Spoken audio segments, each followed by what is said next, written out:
think we're up for what, 1.5 CEUs for this. Is that right, Mikkel? Something like that for our BQA producers. Yeah. Okay. Excellent. So tonight this is a big topic. I'll try to distill it down to something that's reasonable in this amount of time, but we're going to talk a little bit about supplementation for range cattle in New Mexico. And I think, especially up there in well, really everywhere, all over the Southwest. And we've been talking about this quite a bit, that it really seems like, and the data suggests, we're really going through this drying trend. And this has been for several years. And, a lot of people think back to perhaps the 80s and 90s as normal, but looking back over time, that was actually sort of a wetter period. And now we're having to adjust to these very, very dry conditions. And so Mikkel did a favor and sent some grass samples in for you guys, and I'll share some of the results from that. And then we'll talk about what that means for your operation up in that region. But before we get started, we got to think about, there's all types of supplements, and I want to briefly comment on minerals, because that really is the first supplement that one of the first supplements you should be thinking of, is your mineral supplementation program. And there's a couple different kinds of this, a couple that we consider them either the macro minerals or the micro minerals. And if in terms of your mineral supplementation program, this is kind of a golly gee whiz thing, because really a good mineral supplement will cover all of them. But I just wanted you to be aware that the micro minerals are present in small amounts within the cow's body, and the macro minerals are much more abundant or present in larger amounts. And the reason this is important is because the micros usually we supplement it a little less, and then the macros are big ones that we have to make sure there's quite a few, or that it's plenty of that available. And if you look at calcium and phosphorus are two of our big ones. All right. And of course, sodium, we know a lot of times we have to put salt blocks out no matter what. Now, I can't monitor the chats, but I think Mikkel's doing that. If you have a question at any point, go ahead and either put it in the chat, unmute yourself, jump in, or if you'd rather just save it to the end. So whatever works best for you throughout the presentation. All right, so the other thing that we deal with, and I'm not sure if I'm not sure of your water up there or your forages, but we do have some what we call interactions with minerals. So as we get to the central part of New Mexico, one of the things that we have or can have are pretty high sulfates in water. Sulfur then can antagonize or interact with both copper and selenium.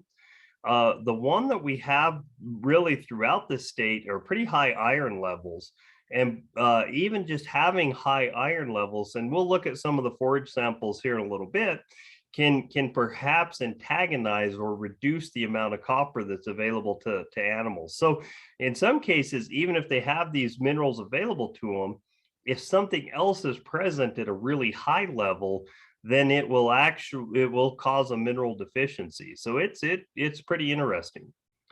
I just want to very quickly, this one's hard I just want to orient yourself, because we're going to bring this up again, but it's going to show you the different requirements. So again, the micro minerals are going to be in smaller, the parts per million. That's what ppm stands for. And then if some of our macros are going to be present in the percentages, and this just shows you the different classes of animals and some of their requirements. I want you just to table this for a little bit, because it's going to make more sense in the next few slides or coming up later in the presentation. So we're going to come back to this in a minute. Okay. Let's see here. Oh, hopefully we can go forward. Maybe hold on oh, there we go. So this is some old data from NMSU from back in 2004. And this is very much in general. And I'm sorry, these are showing up in black, but you can see these are the abbreviations for various macro minerals like calcium, phosphorus, potassium, magnesium, sodium, and sulfur. And this shows you that in the forage samples that they've collected, this is in the high. This is what the high level is, and this is what the low level is. All I care that you really take from this is to show you that the forage throughout the year can vary really substantially in how much mineral content it has. So you can see low means that's the lowest level of the mineral that was observed in the forage sample, and the high is the highest level that was observed throughout the year. So this is all within 1 year. The same goes for the micro minerals, that you can go to almost no cobalt or copper all the way up to 50 parts per million or 191 parts per million. Again, the main take home, I don't care that you remember all these numbers, but just remember that what this shows is that as that forage matures throughout the year, the amount of mineral in the forage also fluctuates. Okay. Now, if you take this and you put it onto, well, what does this mean for the cow? Okay. So the blue bar, a cow that's 60 days of gestation. So if she's had her calf, she's milking a little bit, she's bred back, and she's about 60 days of gestation, the blue bar is what's required. Okay. And the orange bar is what's supplied on average by some of the forage. And you see in some cases, the forage is adequate. And in some cases, we might have a deficiency. And again, that's just at this particular location. I'll show you an example of that in your location from the samples Mikkel sent in. All right, so what this shows is that there are times, that the forage does not supply enough mineral for the animals. This one is the micro minerals in the same situation, where we have a supply in some cases that is sufficient for the animals, shown by the red bar, or the orange bar, but the blue bar shows in some cases that we actually have deficiencies. Okay, and that's the main take home for today, is that your grass or the forage that the animal is eating does not always have enough mineral in it for the animal to function properly. Okay, so what do you do about that if you're worried about it? And it's obviously a supplementation strategy. The first thing, and probably one of the biggest myths that we have, and you've probably all seen them, that you may go into Tractor Supply or anywhere, and they have these blocks that are blue, red, white, yellow, those various things, and they're usually anywhere from $5 to $10, so they're not very expensive. But the reason they're called, like this one's called a Big 6 mineral salt, right? But the reality is, if you look at it, it is primarily salt. If you can see my cursor, it's 96% salt up to 99% salt. Okay, that's primarily what these are. You're paying almost all for salt. I'd like you to keep track of perhaps copper in this one, 260 parts per million. Keep that one in the back of your mind. Okay. Now this is a tag from, and I just grabbed a random, this is a bagged mineral. Okay. And this is from a reputable bagged mineral. And I hate giving credit to any particular brand because, we're not in the advertising business, but typically your bagged minerals are going to be quite a bit better for a supplementation, and they have just a much higher rate of minerals within those. So if you look, our salt concentration is only 16 to 18%.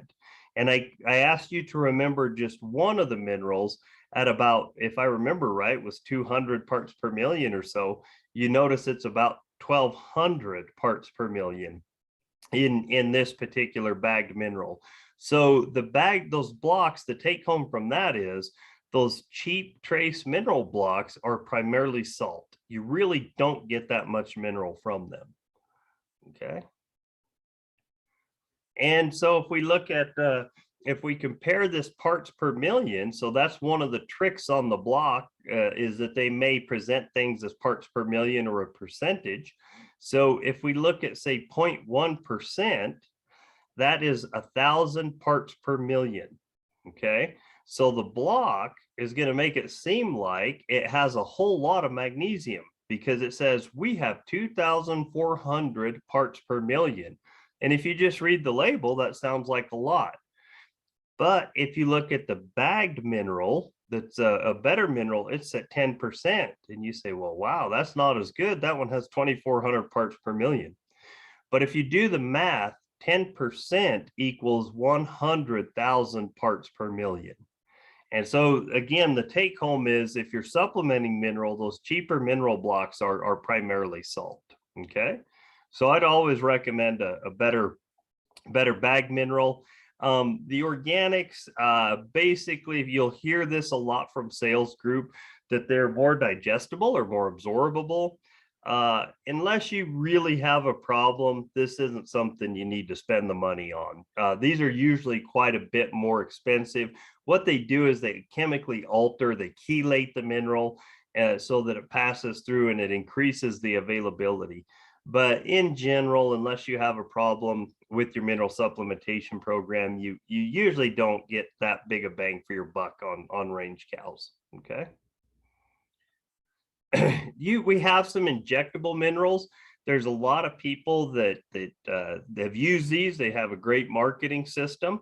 The idea is you inject it, so your absorption isn't an issue because you inject it directly into the animal. You can really rapidly increase mineral status in a deficient animal, so that's a good of it. You can really, though, if you're on a good mineral program, I think it's questionable whether these injectables are worth it or not.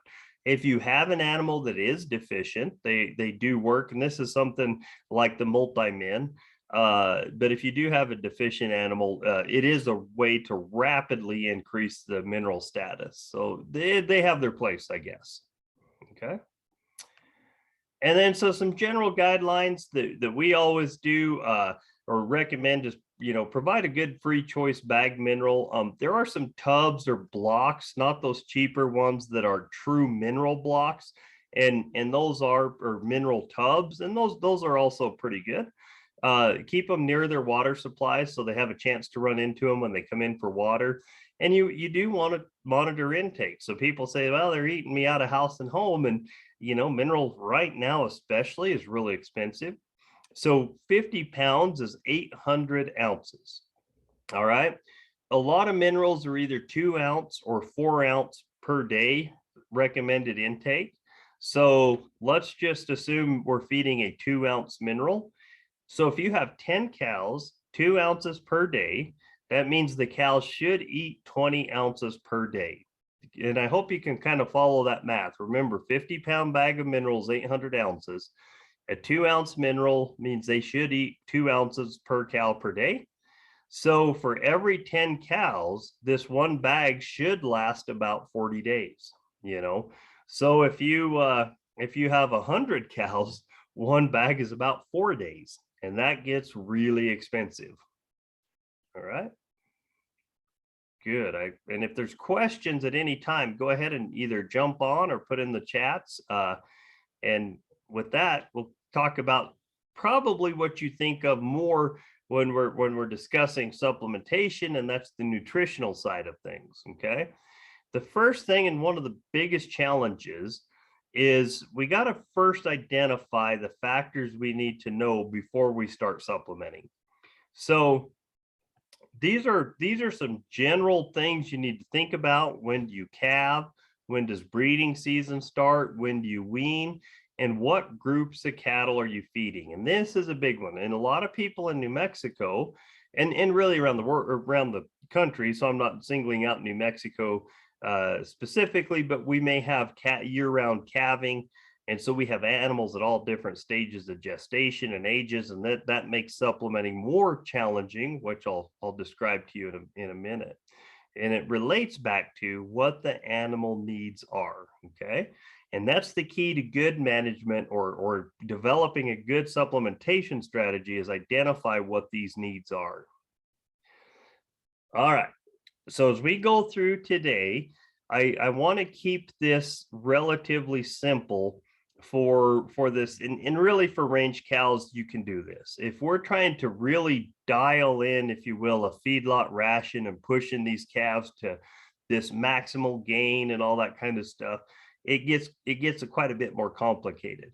But for our range cow situation, we're going to first look at, well, how much feed is available. All right. And that seems obvious, but it's the first one of the first things you have to look at. And then I want you to remember two terms. One is crude protein, and we could sometimes call that CP, crude protein content of the diet. We'll talk about how that's important. And I want you to think about energy as TDN, or total digestible nutrients, that's available from the diet. Okay, so those are two big factors. And then kind of the current condition of the herd. You know, are they in good shape now and we're just trying to maintain them, or are they in bad shape and we're trying to pick them up? Okay. Now, I think some of you probably remember this from the last time I spoke, but I want to quickly show you, and I don't care that you remember all of this, but I do care that you understand that in each bite of grass or feed that the animal consumes, it starts with growth or gross energy. All right. Then we lose some out as feces. We lose some out as urine and methane. The animal produces body heat that takes energy. And after all of these losses, we have a net energy. Okay. And then we use some of that for maintenance first, and whatever's left over we can use for production. And usually this time of year in New Mexico, this production causes a big increase in demand for energy. We might have gestating a calf. We might be trying to breed them back. We might be lactating with these cows. So the energy demands in the spring typically go way up, okay?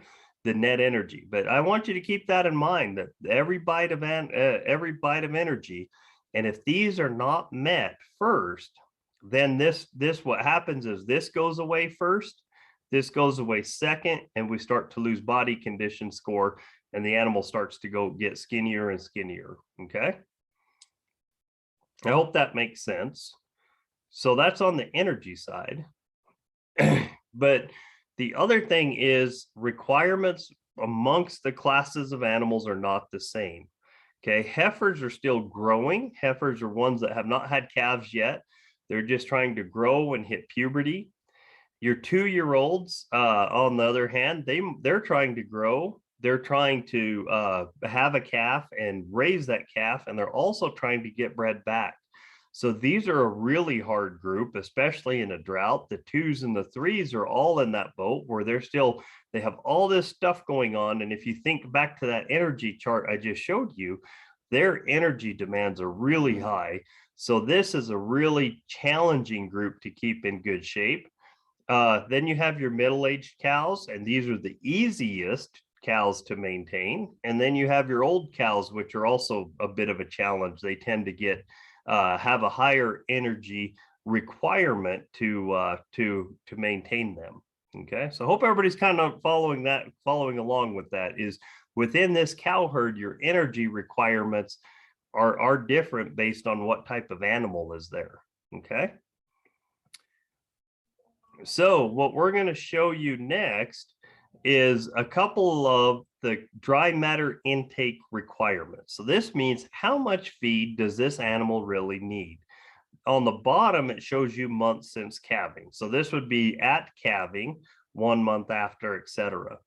And these are different weights of cows, and then also how much milk they produce. Okay. Usually we don't go out and measure how much milk is in the animal. We just know that if she puts out too much milk, likely she won't survive very well down in the desert here. All right. But what I want you to pay attention to, let's look at this. Let's look at let's see where we at. Here's a 1,000-pound cow only milking 10 pounds. All right.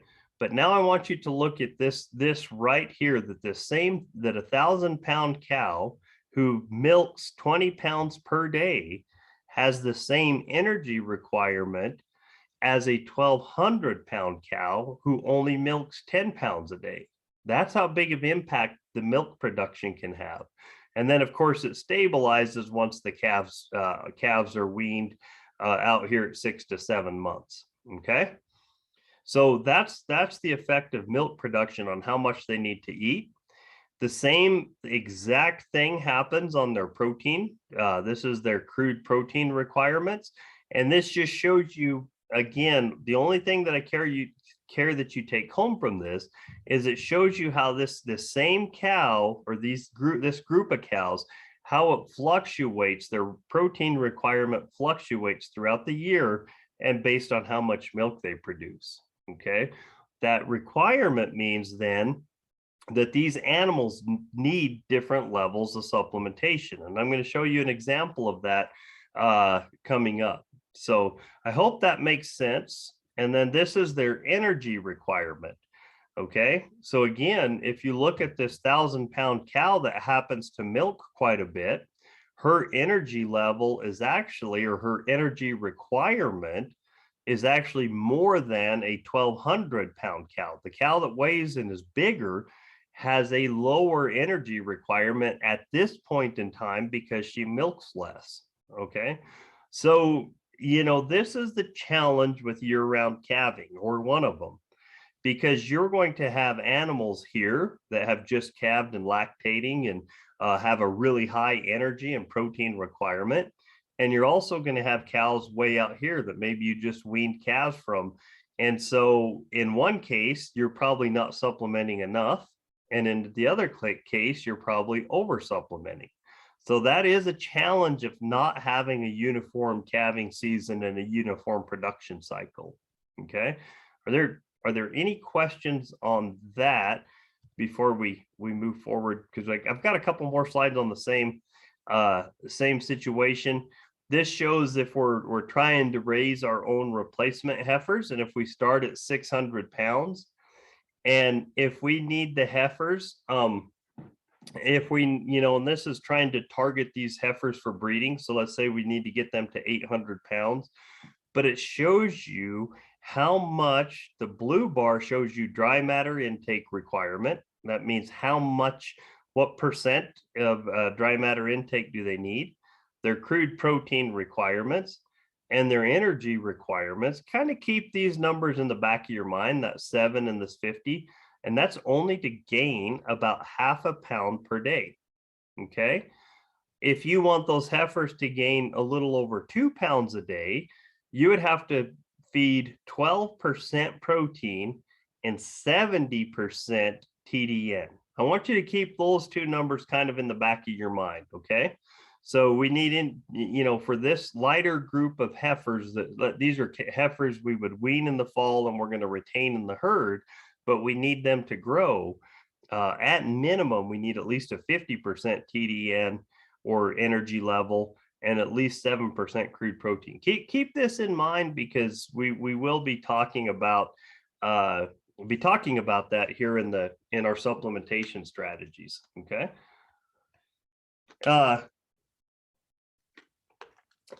These are 3 different weights of heifers. And so this is why it's important to pay attention to the heifers that you select for your rangeland, especially in drought conditions. These are pregnant heifers. This is months since breeding or since conception. Okay. And it shows you, though, that now as we're approaching the springtime, many have probably already calved, but those that haven't are right here. Look at how much their protein requirements, one, increase based on their body weight, but then also increase their protein requirements increase by the time they're ready to have the calf. And you can see that's a pretty drastic increase. And I have some numbers for that too.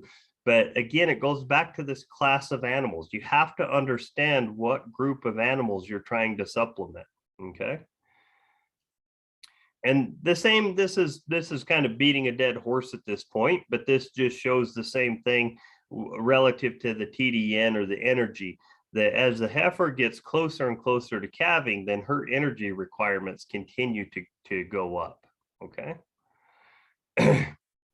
So when we think about that relative to grass, okay, and this is based on a couple years of data, and this is sort of a summary line from a couple years of data that was taken at the Corona Range and Livestock Research Center.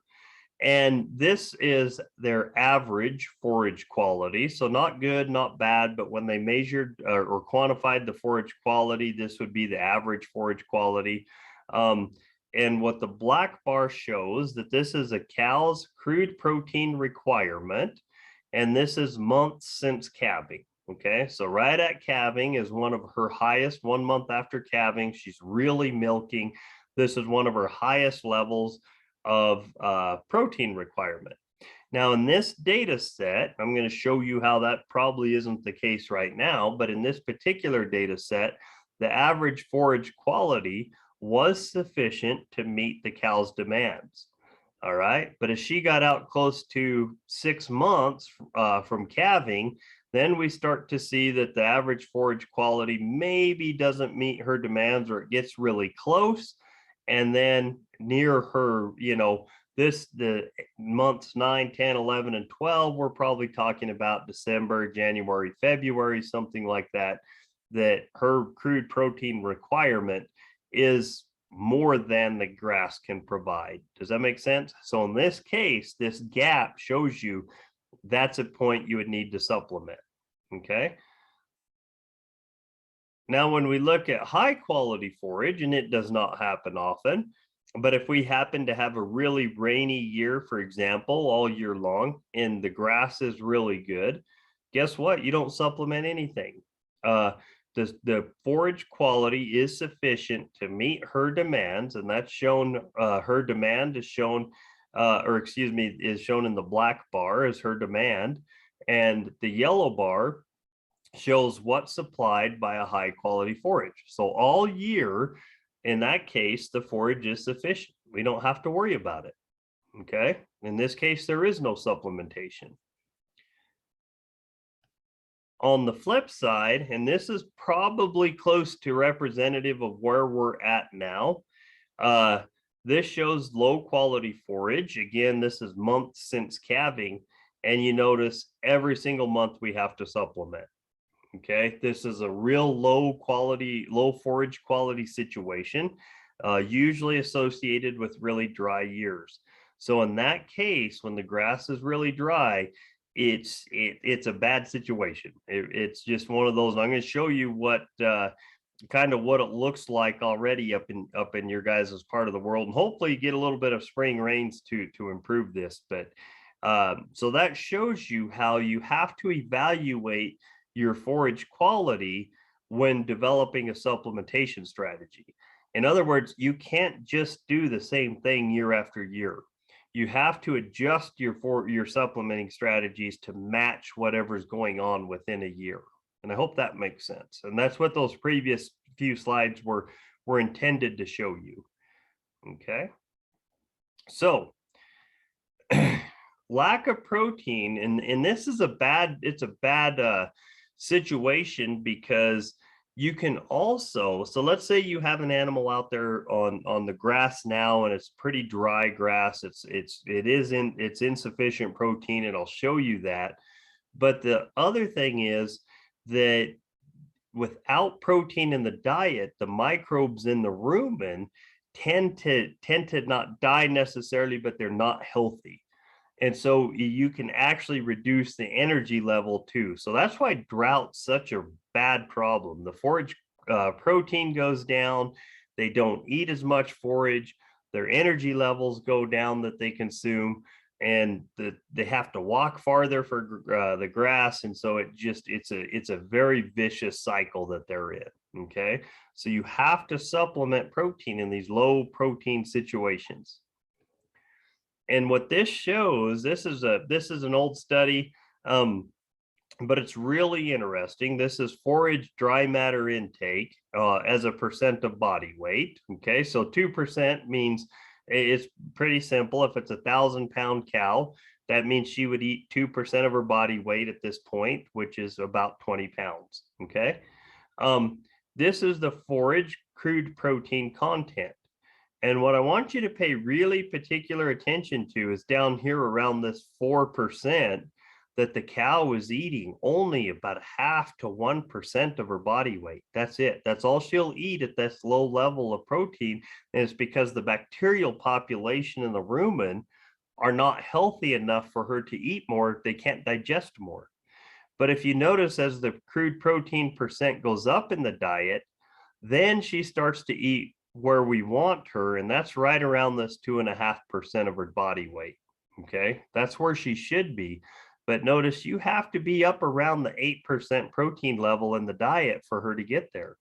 Anything less than 8% crude protein in her diet, and she's going to not eat very much grass. And so it's going to cause a weight loss situation. Okay, so that's why the protein's really, really important. So this is a very, very sort of a very quick decision guide, if you will, on sort of your supplementing, your decision guide for supplementing a cow. And, you know, first of all, you have to ask the question, does she have all that she wants to eat in the pasture? Okay. So as you look out in the pasture, and is there just grass everywhere, basically? She has plenty to eat. She can get whatever she needs to eat. Okay, so we have an answer of yes and no. So if the answer is no, all right, and that's probably where we're approaching in several pastures now, then at that point, forage supply is not adequate, and you're looking at really a forage replacement situation. Okay. So in this case, you're probably looking more at supplementing from an energy standpoint. Okay. In some cases, you can get by with supplementing strategies like cubes, even like a low percentage cube, or in some cases, you actually have to replace that forage with hay. All right. So I think I have that on here. Let me see. Yeah, maybe. Apologies. There we go. So you either your option is you have to reduce the forage needs of your herd by lowering your stocking rate, or you have to at this point start supplementing, and this is feeding really, but you got to start feeding the animals at this point. Okay. And so that's a very quick, easy decision guide, is if there's not enough forage, there's not enough forage. Okay. So the second thing is, if there's not enough forage, what color is it? Okay. If that forage is green, in general, you just need to supplement with some energy. Okay. Meaning that green grass is probably giving just enough boost of protein. So you can supplement with, you know, some grass hays or anything less than 20% crude protein. And you want to feed about 0.4 to 0.8% body weight per day, depending on what it is, right? If there's absolutely no grass, then you're just feeding hay. That's the way it is. Okay. If there's some green grass out there, you might get by with being able to supplement with some of these lower percentages cubes. Okay. So in that case, energy is likely deficient, but protein's probably good. Okay. The next thing is, if the forage is brown and there's not enough of it, and that's probably where some of us are at, then, you know, it's a kind of a wicked situation. You need to up how much protein you're feeding. So that would be with a 20 to 28% crude protein cube. You want to feed it and maybe at a little lower weight of the body weight because there's more protein in it, but you also have to pay attention to the energy level. Okay. So your protein's likely less than the 7% that we talked about, that 7 to 8%, and that's going to limit digestion. So in this case, you got to consider both scenarios. You're probably looking at feeding some hay and replacing that forage with some hay in this case. Okay. And that can get very expensive. Okay. It's just the way it is. If it's a severe forage shortage, there's not a lot of great options. Okay. All right. So we'll skip that. Now let's go to, hopefully we have better scenarios in the future. If the cow has all she can eat in the pasture, the answer is yes. With that, we go to what color. If it's green, in general, you're a great manager, and that's it. That's all you need. And I've heard a lot of long-term ranchers tell me the same thing over and over, that, you know, the difference between good ranchers and bad ranchers is rain. and I kind of believe that. But if there's plenty of forage available and it's green, you don't need to supplement, maybe throw a salt block out or something. If it's brown, then usually that means our protein levels are pretty low. So that means you then are going to end up supplementing some of the situation. So here in this case, sorry, it's the protein is brown, so the protein's low. So in this case, if the cows are in decent body condition score, then all you're trying to do is maintain them. And you just want to supplement them. You can use these higher percentage cubes and feed a little less of that, about 0.1 to 0.3% of body weight per day. And I'm going to show you some calculations on this in a minute. If the cows, this will improve your rumen efficiency, and that's all they need. As long as they have that dry brown grass out there and some protein, they'll be just fine. Okay. If the cows are not in adequate body condition score, then you're going to need some energy with it. And that's where usually as you drop the percentage of crude protein in the cubes, you will up your energy level a little bit. So this one you'd want to supplement at a little higher rate, a little lower protein, but a little more per day. And you're going to add a little bit of extra energy to try to boost them, as well as give the rumen enough protein that this cow can get out and go eat. Okay. So really the long story short is if there's plenty of it and the grass is green, you're likely fine with a little salt block. If it's brown, then as long as there's plenty of it, you can work with it by supplementing with some protein. If there's not enough forage and it's brown and it's dry, that's the hard situation. And there's not great answers. You're really looking at forage replacement options, meaning feeding hay or that kind of thing. Okay. All right. So let's look at, let me see, hopefully.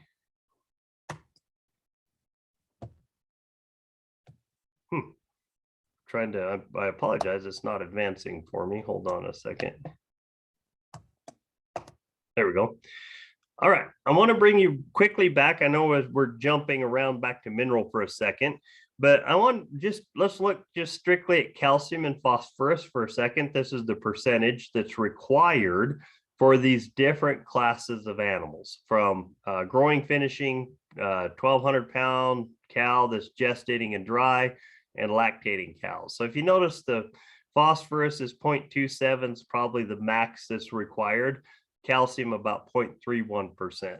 Okay, we won't go through all of these, but I just want you to pay attention to these two. Okay, so I'm going to show three forage samples.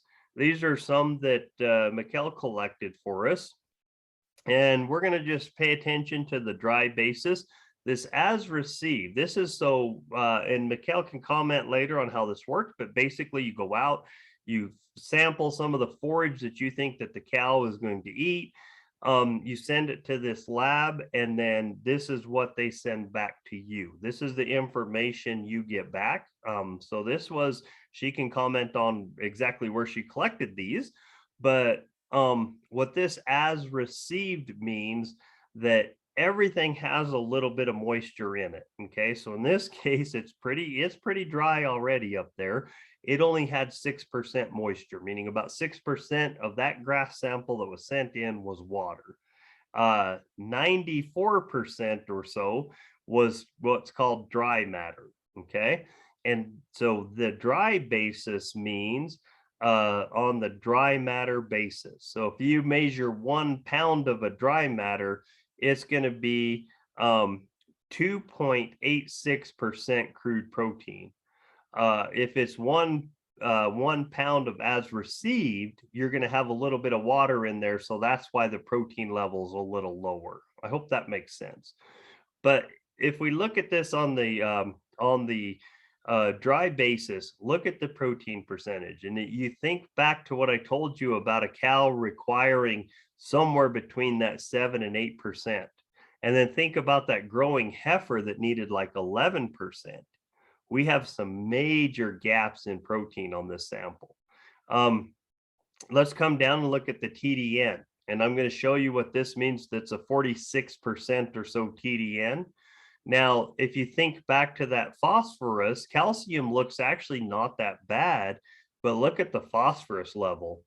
That's 0.01% phosphorus. And if you remember, depending on the class of cattle, they need 0.27%, which is quite a bit. So this thing is almost no phosphorus. So in this case, you're in a pretty extreme phosphorus deficiency with these animals that are eating the grass in your area right now, at least wherever these samples were taken. Okay, so I hope everybody sees that. This is taken just a couple of weeks ago from up in your part of the world. Okay, I'll show you the next two. Again, this if you look at this is our crude protein that we're going to look at. Again, very low crude protein, 2.87%. Our TDN is pretty low at 46. And again, absolutely no phosphorus. And in this particular sample, even the calcium's pretty low. Okay, so we're probably, in this case, we're at a calcium and a phosphorus deficiency. And as we look through, we didn't go through each of these on the previous slide, but take my word for it that we're pretty deficient in most of the minerals that are listed here. Okay, and again, that's from your guys's part of the world. Let me see if I can get the next one. The same thing. You notice that this crude protein, which is shown here, is really low. Is really low, as is the TDN is pretty low. And again, all of the minerals are really low. Aluminum's pretty high, but I mean, in terms of our essential minerals, the calcium, the phosphorus, magnesium, sodiums, they're really low. And so the animals eating this, if this is all they're offered, are going to be losing weight and not very healthy. Okay, so to fix the mineral problem, we talked about that. We would want a good bagged mineral that's available to them free choice, or a good mineral block, and that would take care of this. Okay, so let's look at, hold on a second. Okay, this is a really, really busy slide. So we're going to walk through this because it's really not as complicated as it looks. Okay, so what we have are three different animals. We have a heifer that weighs 1,200 pounds and she milks about 10 pounds. And I use 10 pounds because that's probably fairly representative of the cattle we will find in the down here in the Southwest. This is a 1,200 pound mature cow, and she's going to milk at about 10 pounds. And this will be a 1,200 pound cow milking a little more. Okay. Then they're either at the first, second, or third trimester. This cow will be first, second, third trimester, or during that first part of lactation and breeding. So right after she calves and she's trying to get back, okay, breed back. So calving to that first 45 to 60 days right in there. And then the same for this cow. All right. This is dry matter intake. So that means how many pounds, total pounds of feed does that animal need each day? Okay. Dry matter intake. So whatever it is, how much is that animal going to eat each day? And this is in pounds, so you can see that. All right. Now I have these crude protein and TDN, and these are the percentages that those animals need. Now, if you think back to that forage sample I just showed you, were we anywhere close to this? And the answer is no. And even look at the TDN, other than a 1,200 pound cow in her second trimester, was the only class of cows that had enough energy in this grass that they would be okay. A little bit of protein for that cow and she would be fine. All other classes are short both protein and energy. Okay, so kind of bear with me. I hope this slide makes sense. We won't worry about the rest of these calcium, phosphorus, or any of that. Let's focus on crude protein and energy. And if that doesn't make sense, be sure to either raise your hand, ask for clarification, something, because I want to make sure you understand that. Otherwise, the next few slides are going to be really foreign. Okay. All right. So cows don't eat percentages. This is the same exact slide. I just changed the crude protein and the TDN and some of these others. But for today, we're just going to focus on these. I just changed those to pounds per day, and this is how much they need in a pounds per day requirement. Okay, so this is how many pounds of protein, crude protein, heifer in her third trimester needs is 2 pounds of protein per day. Okay, does that make sense?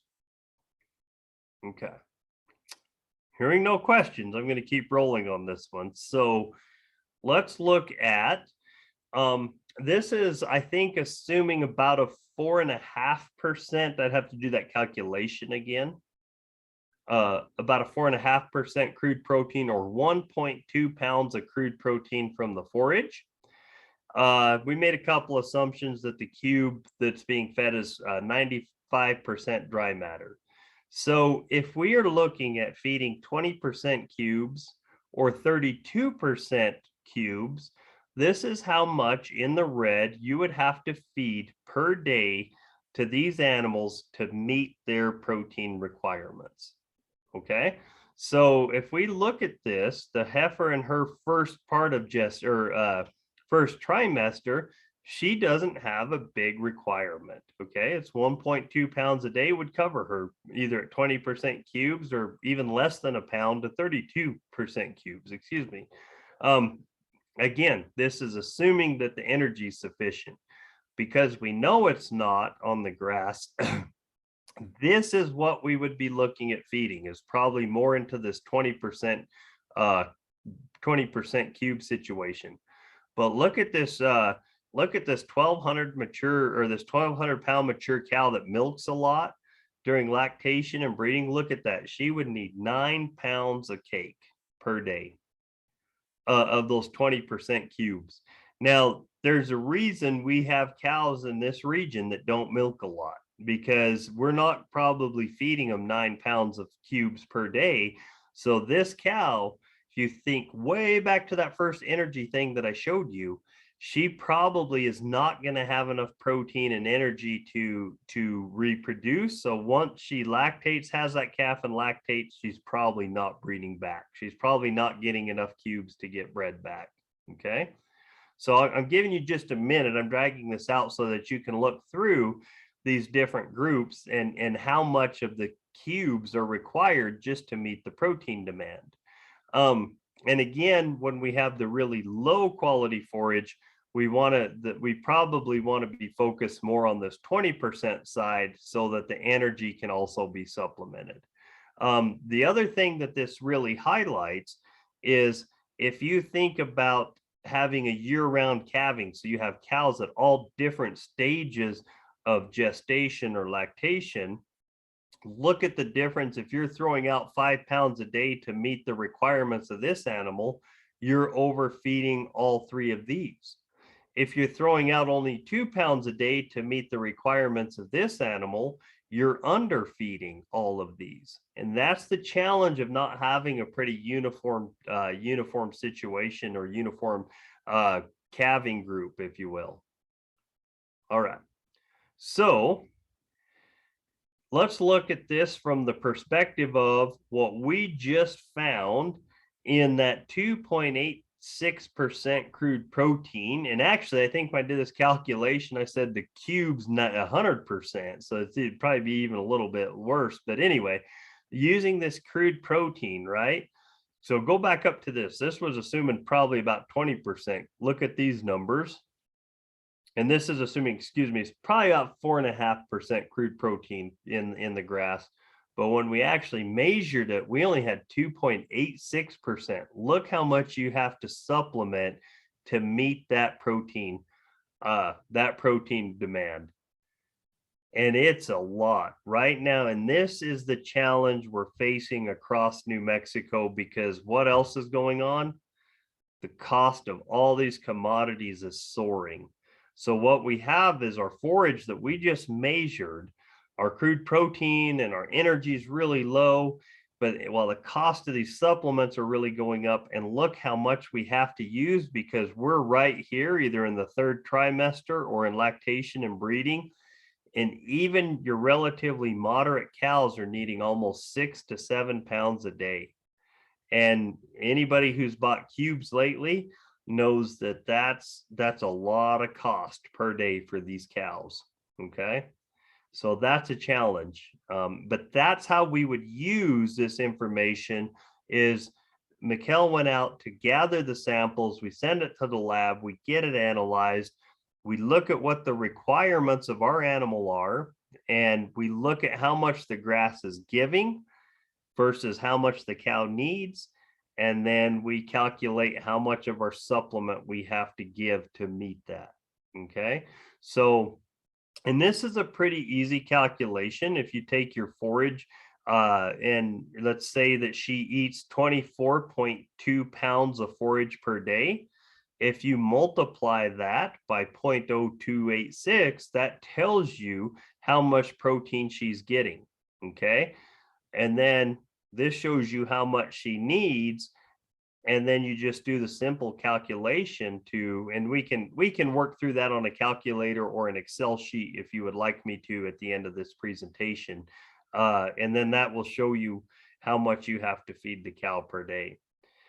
When we even look at, if we say that forage is at 46% TDN, now I didn't get the TDN for the cubes, but in general, if you're feeding the 20% cubes, you will make up the TDN. It'll be fine, that energy level. The 32% cubes may not.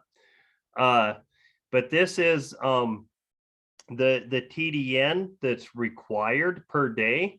And the grass that they're eating right now in your part of the world, this is how much is supplied. And you'll notice that other than these two groups, the ones that are in their second trimester, every other group of cattle are deficient in the energy side. So in this situation, that's where we would have to choose the lower protein and feed more of it.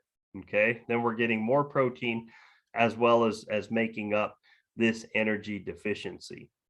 Okay, I hope that makes sense. I know that's quite a bit, but and again, I can pop up an Excel sheet and copy this and show you how we did that if we need to at the end. Okay, so I always quickly comment just briefly on water contributions because we are in a drought and people kind of don't think as much about this, but we often think of water that if it's there and they're alive, they're getting enough of it. But in some cases, that might not be true.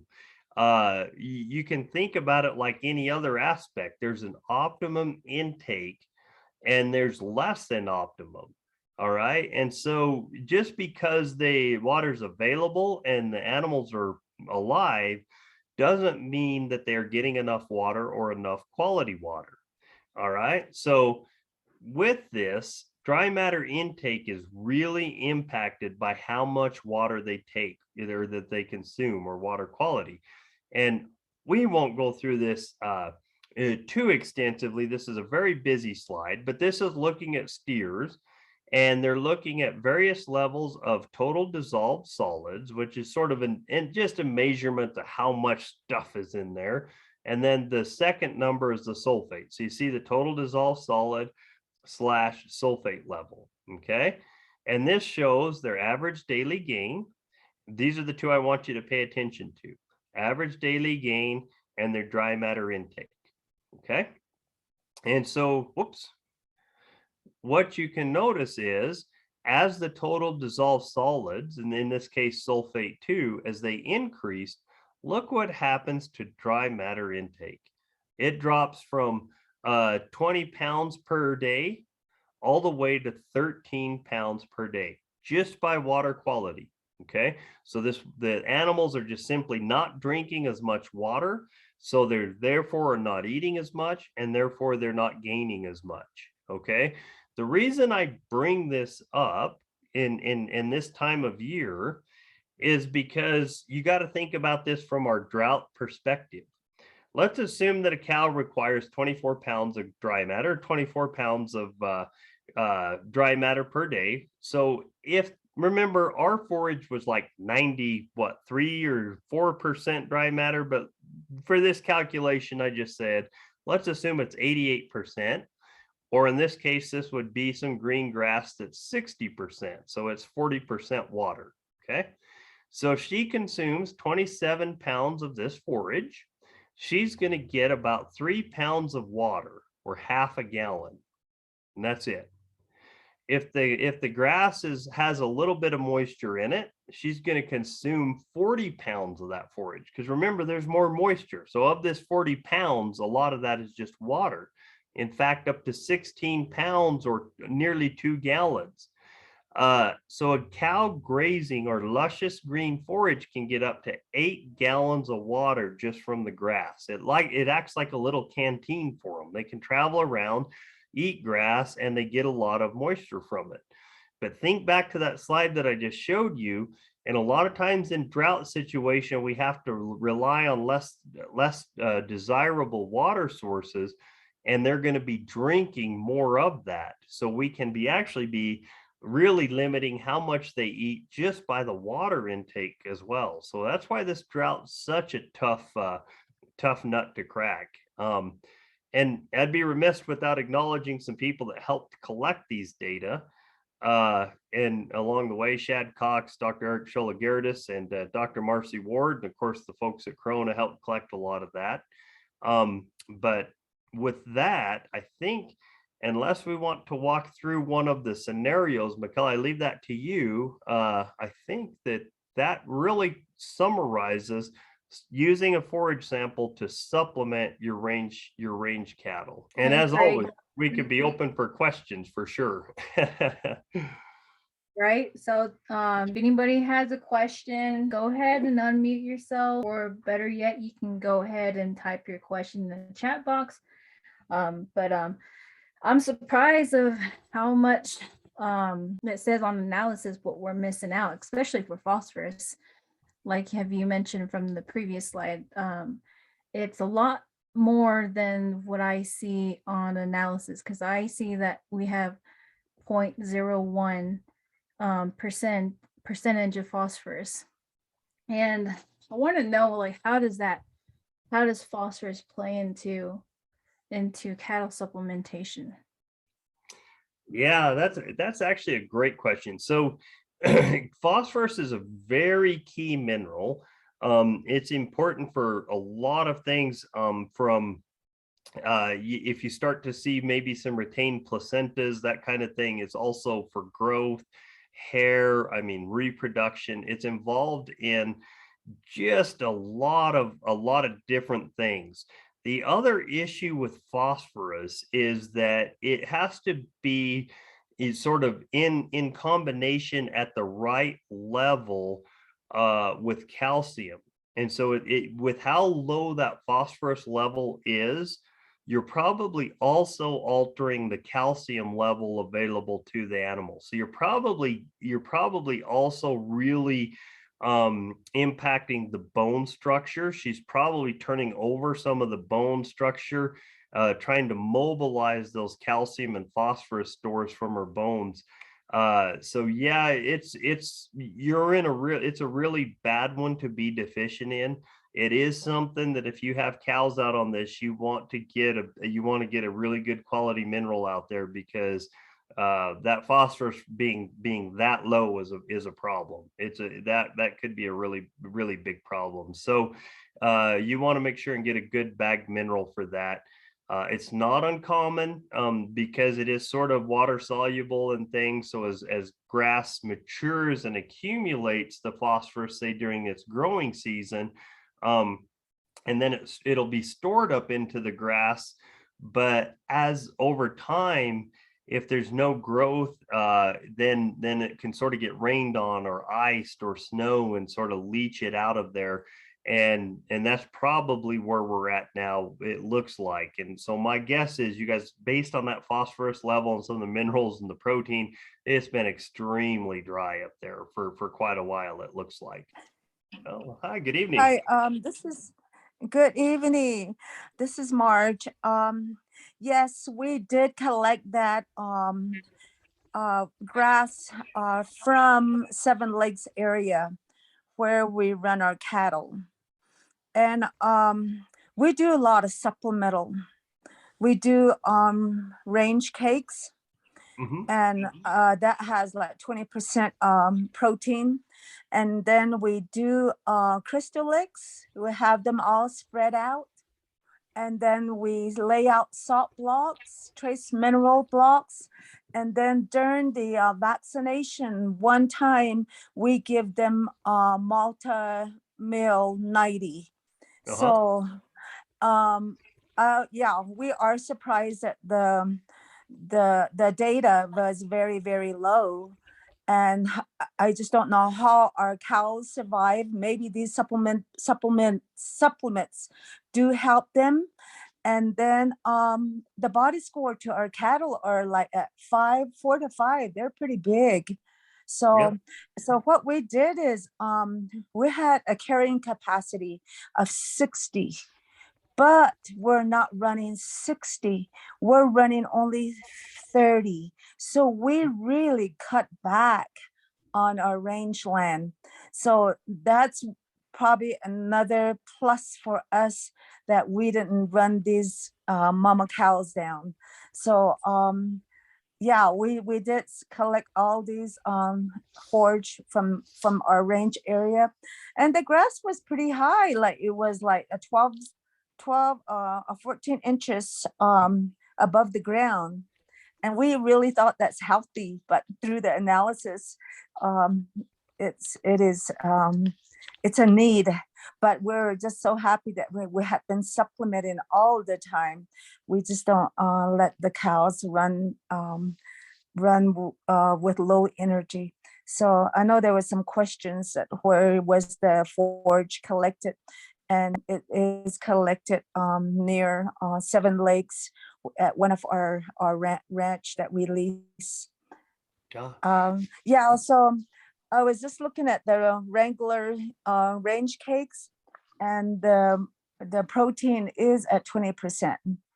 And then you mentioned some other, like calcium is 1.8. So we do supplement like every other, sometimes on a weekend. And sometimes we try to get to them as much as possible. And these are 50 pounds. And I was just looking at the instruction. They could be fed 1 to 6 pounds per head. So I think we're doing good. We take like 150 pounds out there to them. So we're like having only 30 heads. I think they get a good amount of supplement. Plus the free feeding of crystalics that we set out on the rangeland. So, gosh, Mikhail did mention that we're very low in that data. I said, wow, that's probably all over the place here in northwest of New Mexico. But you really had good information there. Oh, well, thank you. And thank you for collecting those samples. Yeah, that's and it sounds like you guys are doing great. That's exactly what, you reduce the stocking rates first to try to preserve the land and the grass that you can and make sure the rangeland stays healthy. And then, and then just try to supplement it the best you can. I would say, with the crystalics and the cubes will definitely have some minerals. As severe as that mineral's getting, that if you guys do not get some rain and some green forage relatively soon, you may consider evaluating rolling in some of the bagged mineral. And I know it's really expensive and hard to do, but you might consider removing the salt and the trace mineral blocks and doing either some sort of mineral block or a bagged mineral. But again, that would depend. If your grass starts to pick up, you'll probably be okay. But otherwise, you might watch that because, boy, there's some of those minerals were really low. Oh, okay. Thank you, Craig. Oh, thank you. Thanks, Orange, for that question. Craig, we got a question from the chat box. Kelly, she mentioned, is there supplements that can be added to the water? Ooh, let's see. Not to my knowledge for not to my knowledge for the protein. There's some experimental things they've tried on the energy side, some glucose and the sugars and that kind of thing, but you know, it's generally not economical compared to the standard supplements. Now I say that, but corn and all the prices of everything are going crazy. So maybe, but no, I have not seen anything that you can add to consistently sort of meet the energy and protein demands for cows. But it is a really good question because we talked about the mineral deficiency in the grass of those samples, okay? But there is another side to that. In a lot of our water supplies here do have pretty high mineral content. And so that can be another source of mineral. You would just have to get the water tested to see how much and what types of mineral are coming from the water. But that is a great question in that regard, that you may make up some of the mineral deficiencies just in your water supply. In terms of protein and energy, I'm not aware of any products that you can add. Okay. Well, I hope that answers your question, Kelly. But if there's any other question, feel free to go ahead and type your question in the chat box, or better yet, you can go ahead and unmute yourselves. So, Mr. Gifford? Uh-huh. Yeah, my name is Roland Smallkin, and I'm from northern Arizona. Oh, okay. Yeah, close to Arizona state line in Navajo County. But my question is there a difference between like in the early spring vegetation that comes out like in the forest, and we have a lot of trees where we have the cattle. So it's pretty much green now, and we got with today's wind and the little bit of snow we got. So that kind of brings out the vegetation. Yeah, my question is there a difference between early spring forage, the plants that grow, and then like during the summer where the regular grass grows? Yeah, that's also a really good question. It's a hard question. And so Roland, one of the things that we're seeing across the Southwest, and you guys may be experiencing this too, is that it almost appears as we hitting these very intense drying periods that we're having a shift in plant populations.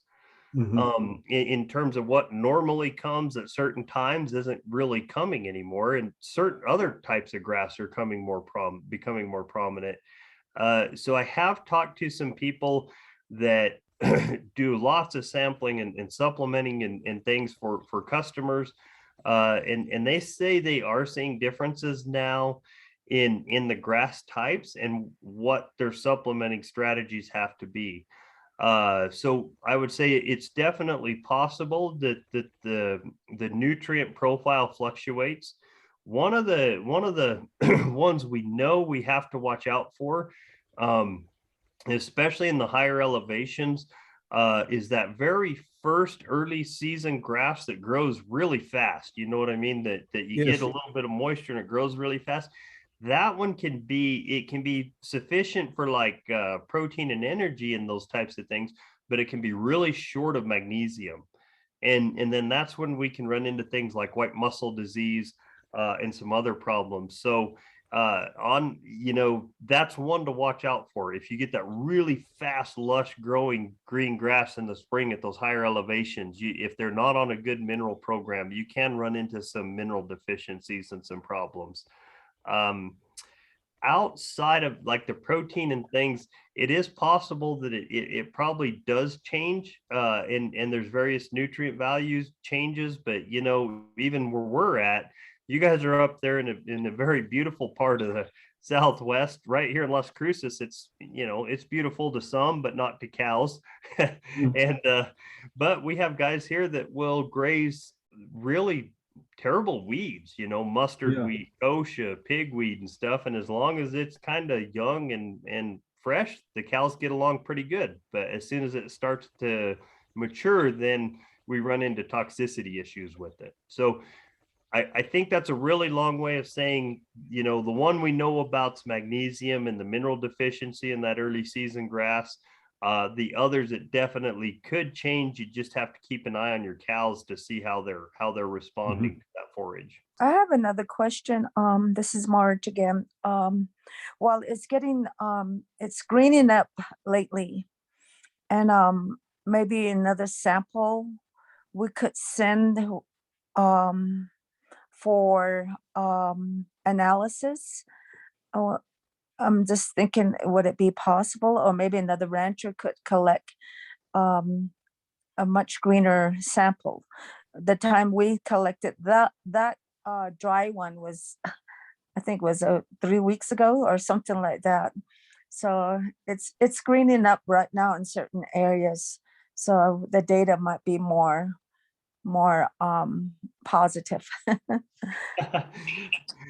Yes, Marge, I'm sure that especially as it starts to green, that protein will definitely be coming up. As soon as it gets there, yeah, you'll definitely see that bounce up, and it kind of goes back to that easy supplementation guide I showed. Once it's predominantly green, as long as there's enough forage there, that's kind of a case you can just put some of the mineral or just a salt block out even, and be fine. So I'm with you. I think it'll change, and I bet it has changed already quite a bit if it's greening up. All right. Well, thank you. Thank you everyone for your questions. We still can open up for more questions, so feel free to go ahead and unmute yourselves, or you can go ahead and insert them in the chat box. Craig, do you have a preference of how you submit samples to SDK laboratories? So usually what I like to do is so you have to be careful when you collect the samples. One, try to get away from like the roadways or areas, because if you get a lot of dust on the grass, that can sort of skew the mineral content just by the dirt on the grass. So I get out into the pasture ways. The second thing to kind of do is imagine yourself, and we've all done that because we're all there, and and love cows, so we're out kind of watching them. I'm sure you have. That's one of my favorite things to do, is watch cows eat, and kind of pay attention to what they eat, and that's how you select your grass. They don't, if there's just a really short little piece of stubble right next to the ground, and then there's something that's a little taller that has a little bit of green on it, don't collect that little stubble. Just kind of rip that piece out that you think the cow is going to grab and rip with her mouth. And then once you assemble those, paper bags are usually best because they allow it to breathe a little bit and don't trap the moisture in for molds and that type of thing. So get just a good paper bag, and it takes just about the amount of a gallon Ziploc bag, that amount of forage in a paper bag, and just put it in a little envelope and ship it off to them. Okay. Thanks, Craig. We have another question that's coming from Larry. Let me say the question. I supplement my calving cows with a 3/4 ton wheat bale, and just set it out there in a fenced area. Is there any harm to doing that? The wheat bales, I understand from the vendor, comes out of south, somewhere close to Las Cruces. Yeah, so no, definitely no harm to that. So wheat hay it's a fantastic hay. So the first thing I always check with the wheat hay, Larry, and I don't know if you've done this, that if there's a little bit of head on it, if you take it and roll it between your fingers or between your hand, and you don't get the stickers, then that's what it's called, cut in the dough stage. And maybe you're aware of that. If it's cut in the dough stage, it should be running, I'm going to say ballpark of 7 to 9% protein, just depends on how they fertilized it. If there's no heads in it at all, they cut it before it had any head, then that protein percentage can actually be a little bit higher. If you run that head of the wheat head through your hand, and it's full of seeds and stickers and jabs you, then you're probably looking at most of the energy is now in the seed, and it'll be a pretty good energy source, a little lower on the protein side. There's no real harm in free choice feeding the cows. The biggest issue with that is just the way any overall waste, and they eat. So I do the same thing because I travel a lot. So I just put hay out and let them eat it. But their guts get big and it costs you more than what they need, if that makes sense. That's about the only downside to it, is it just costs you more. As you said, it does have the what did you say, the head and the seeds, they're there. And it's not just tossed on the ground. I have feeders set all around for the other herd, for the other cows. I don't feed my cattle on the ground. They're all set up in feeders. But for this the cows that are calving, I have an old truck bed, a long base, because that 1 ton or that 3/4 ton will fit perfectly in there. So that's what I do. And usually depends how many calving cows are in the pasture, in that small pasture. It lasts anywhere from 1 to 2 weeks. And especially when I need to go somewhere, do something, or else to give myself a break, I just get one of those and lay around after that. Yeah.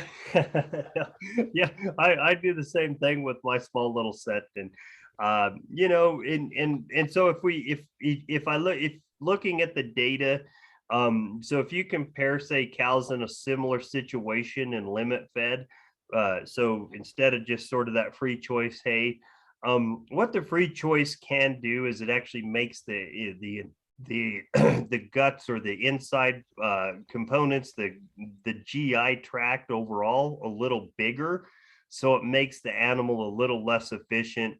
But reality is, for those of us with small herds like me, it's a small herd. It's such a minor difference that, you know, the convenience of putting out the hay in that fashion offsets it. So there is no harm at all. The cows are probably really thankful, and I bet they're doing great on that. Yeah, on the average, the cows are the mature cows are like 1,400 pounds, Angus,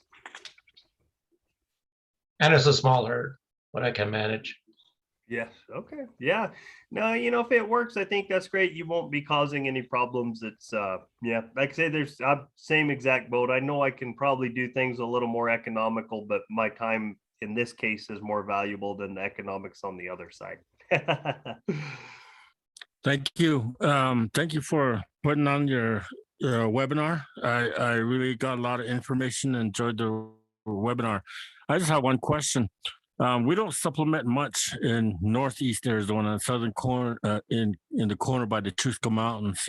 We have some range units, but my question is there a difference in the content of minerals from the cool season grasses to the warm season grasses, and which season would require more? I understand during gestation, during when they're lactating are probably the highest, but my question is just, between warm season, cool season grasses, is there a difference in the content in which minerals are? Ooh, yeah, that's a good question. There will be a difference. You know, how big a difference really depends on the area. I'll be honest with you, Rolo. So for instance, some of the samples we've collected are at the Corona Range and Livestock Research Center. And I think that ranch is it's sort of a long ranch, a long, narrow ranch. And it's about 30 miles from one end to the other. And even just within, say, the warm season grasses from one end of that ranch to the other, it can vary quite a bit. I would say the general rule of thumb, though, is that so for that mineral content, if you think about the physiology of the plant itself, that if your soil's good and has a good mineral content, that while that plant is green and it's actively growing, then that means it's pulling those minerals from the soil, is to putting them up into the leaf structure. And so I would say in the green growing stages is probably when that mineral content is going to be the highest for both of them. So for instance, a green growing cool season grass will have more mineral or a better mineral profile than let's say a dormant or a dry warm season grass. So I hope that part makes sense. So if it's, you know, the green growing stage, now if you compare green growing stage cool season to green growing stage warm season, I'm not sure how much they would vary between those two. I hope that answers your question. Likely it's, if they're green and growing, the mineral's probably pretty good and you don't have as much to worry about.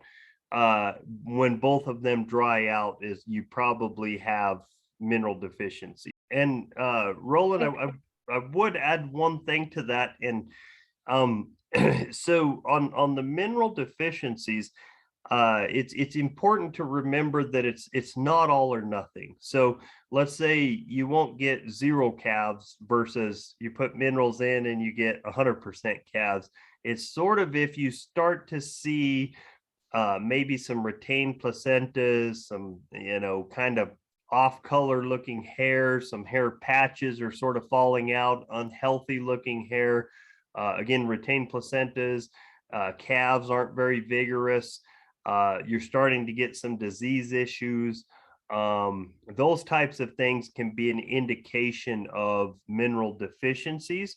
It won't be all the animals, it'll just be some of the animals in the herd. So if you start to see some, if it's working for you, don't change it. But if you start to see those things pop up, then you might want to look at that mineral program a little bit. Hey, well, thank you, Roland, for that question. We'll go ahead and get this last question answered. This one's from Barbara White here. She is asking, where do we send water samples for analysis?